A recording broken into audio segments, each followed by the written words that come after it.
Hi, my name is Emma Bear, and today I'll be teaching on one of the 13 disabilities according to IDEA, that's deaf-blindness. So deaf-blindness, according to the IDEA definition, is simultaneous hearing and visual impairments, the combination of which causes such severe communication and other developmental and educational needs that they cannot be accommodated in a special education program solely for children with deafness or blindness. To summarize that, because there's lots of technical words there, this means that the child has both deafness and blindness in such a severe manner that educating them in a way that's just for deaf children or just for blind children won't fully meet their needs. So they need a classroom that can accommodate both of their struggles to help them learn better. It's also important to remember that deaf-blindness comes in a range just like deafness and just like blindness, where the child can be profoundly deaf and fully blind, but they can also be anywhere in the middle of that. They can be fully deaf and partially blind or vice versa. So each child will have really unique needs based on how their specific disability is. So that'll be important to keep in mind as a teacher. There are two types of deaf-blindness. One is congenital, where the child is born deaf and blind, and the other is acquired, where the child develops it later in life. Both of these will come with their struggles, as the student will be socialized in different ways in each one. So it'll be important to remember that as a teacher to help deal with the struggles differently. The major causes of deaf-blindness are congenitally. This is generally dealing with complications during the birth and pregnancy, or with genetics, where like if the mom has illness during pregnancy, like rubella or toxoplasmosis, that could give the child deaf-blindness, or if they're drinking alcohol while they're pregnant, that can also cause it. It'll give them fetal alcohol syndrome. There's also genetic conditions like Usher syndrome and Down syndrome. Those can all cause deaf-blindness. Then with acquired, it's generally due to an illness or an accident, or like a severe head injury or damage to the brain. Also diabetic retinopathy can cause it. For the older members of the community, sensory loss as a result of aging is a common cause, but that's less in school-age children. So most of the children that we work with as teachers won't have that. There are lots of ways that technology has been used to help accommodate the challenges that your students will have. The last column deals more with technology that they can use at their home. You won't have to see this much as a teacher, but it's kind of good to know just to kind of bridge the gap and understand your students more when you learn about their daily lives. So that's over there. The first two columns are things that can be used in the classroom, like screen enlargement software for students that are only partially blind and can use the help of having the large print on a screen, or things like Braille printers or Braille note takers. These can all help your students, and you'll probably see them if your student is blind or deaf. So it's good to know them and understand them. The next thing is communication.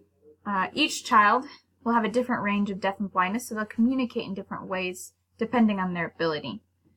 There's three main categories of how they could communicate. One is with sign language, where there's alphabet methods, and then there's English. The sign language ones are if the teacher does know sign language, they can adapt their sign language to a smaller area so the student can see it better instead of fully doing sign language that could be out of their range of vision. There's also protactile ASL, which we'll watch a video on that on the next slide, so I won't go into that. There's tracking, where the student may hold the wrists of the signer so that they can better follow where the hands are. The alphabet methods are tactile finger spelling and print on the palm. This is where if the teacher knows the alphabet in ASL, they can do that on the palm of the student so the student can feel each of the letters. There's also print on the palm. This is a great one for teachers that maybe haven't worked with deaf students or blind students before, where they can draw the letter on the palm. So it's a good way to communicate if you don't have much background knowledge in how to communicate with these students. Lastly is English. There's Tadoma, where the student may put their thumb on the lips of the speaker and be able to feel the lips moving. That's also a good one that may be used with teachers that don't know how to use sign language or finger spelling, it's a good method that students may come in with. There's also Braille. If the student is only partially deaf, speaking may be just fine for them and they can be able to understand it. There's also Moon, which is like Braille, but the letters are raised instead of dots on a page. So that's something that your students may use. It's just good to remember that the teacher may not need to learn all these different ways to communicate, but it might be good to know if there's an interpreter in the classroom or just the different ways that your student may communicate. It might vary from student to student. Now we're going to watch a video on protactile ASL just so that you can get used to watching this method and kind of understand it a little bit more. Oscar Serna is speaking in a brand new language.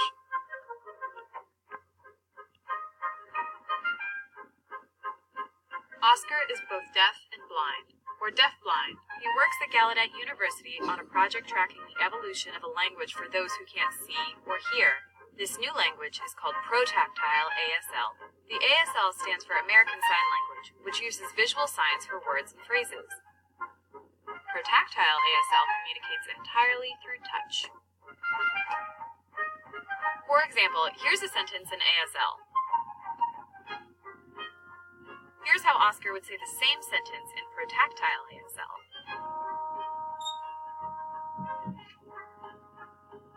Historically, deaf-blind people communicated through American Sign Language, Braille, and finger spelling, where each letter of each word is signed into a person's hand. Helen Keller, maybe the world's most famous deaf-blind person, used finger spelling. But those are limiting, especially when deaf-blind people want to talk to each other. Protactile ASL emerged in the early 2000s as once isolated deaf-blind people began to form communities. Deaf-blind people have been adapting American Sign Language and adding gestures for things many languages don't have words for. For example, this tap on the hand is like nodding. The language has been evolving ever since. Now, what's new in protactile is that we're seeing things that were used in visual sign language be transitioned from the use of space to the use of the perceiver's body. Traditional theories of language defined it as something seen or heard, but protactile ASL proves that language can also be communicated through touch. And for the people speaking it, it allows for a life with richer communication. Since I became protactile, all of the channels have opened up. Information flows freely. It's like going from dial-up to broadband.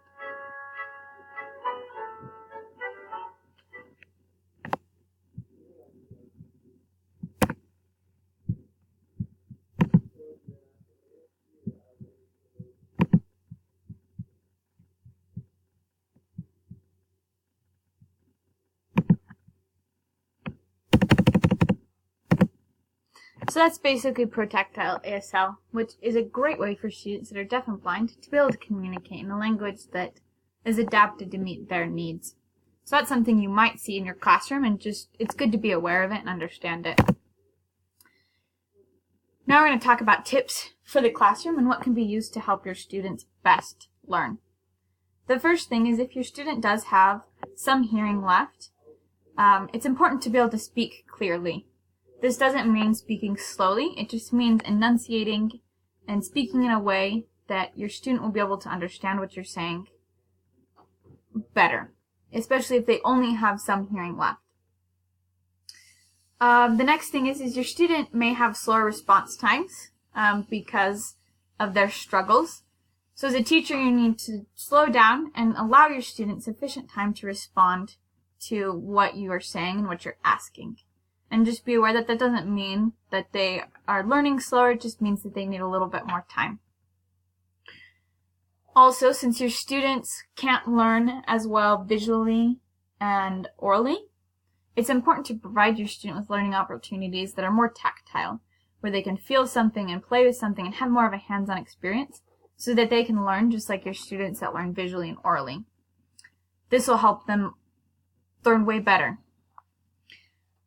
Along with that, students learn best in group or individual instructions. Since as a whole group class, like when the whole class is talking, it's really hard for the students to follow along with what's going on and hearing everyone talk. So the best way to do it is small groups or individual instructions so that they get that personal one-on-one time and there's not all this clutter around in their hearing so they can hear a lot better. Also, another good thing is to send out your teaching material electronically so that the students can have it readily, especially with the new technology that's out that can take words on the screen and read them out loud to the student, or all the different methods that can be used to help students that way. It could also be helpful to allow someone to take notes for the student so that they have that resource with them if they can't take notes themselves. Or allowing students to record lessons so that they can listen back to it later, or enlarge the video so they can see better. These can help the students really be able to participate and learn in the lesson. Students can also sit close to the front so they can hear and see better. This will help them when they have a limited range of vision and limited hearing. Also, the most important thing to remember is to ask the student what works best for them. They know how they learn best and what methods have worked in the past. So the best thing you can do is just sit down and talk to the student to learn what they need and what works for them. Lastly, there's a great site done by Perkins School for the Blind. It's on perkins.org. It gives many resources for teachers on how to teach in specific situations, like what works for students in labs or what works for them in specific projects. And it can provide many examples of things that you can do with students and also videos to watch. And we're going to watch just a short clip of how to teach students that are profoundly blind on how to pour and measure in graduated cylinders.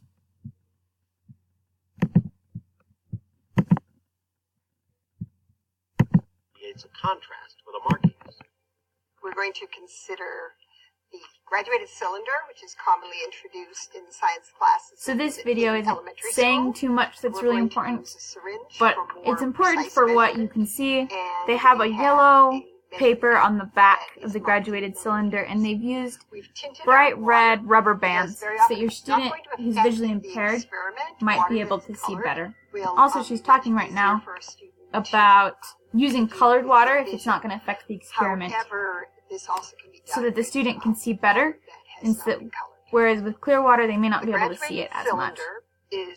So that's the important points in that video that I wanted to highlight, was the visual way that they did this to make it better for the student.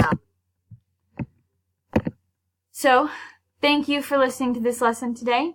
I hope you learned a lot and got a lot out of it on how to work with students that are deaf and blind. Have a good day.